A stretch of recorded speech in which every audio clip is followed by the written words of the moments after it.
Dans ce poste où il découvre ses nouvelles fonctions, et ben, il prouve vite qu'il est efficace. Il y est pour beaucoup dans le recrutement, la venue de Alves. Il fallait le convaincre de ne pas rejoindre Manchester City, puisqu'à un moment donné, on se disait tous qu'avec le discours de Pep Guardiola, le Paris Saint-Germain n'allait pas pouvoir forcément peser bien lourd. Eh bien, on s'est trompé. Et je pense que, évidemment, avec le travail d'Antero Henrique, mais que le complément avec Maxwell, ça fait un joli binôme. Je pense qu'il y a encore la possibilité de le vérifier ou pas, mais je suis plutôt optimiste par rapport à ce qu'ils peuvent réaliser. Est-ce que Shearer Maxwell peut apporter à ce Paris Saint-Germain, de par sa classe, de par son réseau naissant, parce qu'il va apprendre beaucoup aussi aux côtés de Antero Henrique, un peu plus, beaucoup plus qu'un ambassadeur, Shearer Maxwell, finalement.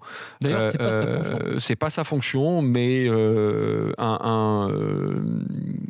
un recruteur, un homme qui va permettre de redorer le blason parisien en coulisses aussi, par rapport également aux joueurs qu'il a été toute sa carrière. Je mets au défi nos auditeurs et sur les réseaux sociaux de trouver, que ce soit à l'Ajax, que ce soit à l'Inter, que ce soit au Barça, que ce soit évidemment au Paris Saint-Germain, où il n'a pas toujours eu la chance de jouer les premiers rôles, et évidemment avec la Seleção, quelqu'un qui puisse émettre une critique négative à l'égard du joueur qu'il a été. Je pense que ça va être de la même veine dans son travail au Paris Saint-Germain, et le Paris Saint-Germain a eu une excellente idée de lui proposer cette reconversion, et ça devrait porter ses fruits, même s'il n'y a pas que des Brésiliens à recruter parce qu'on s'appelle Maxwell, mais que ça va s'étendre à des joueurs sur d'autres pays.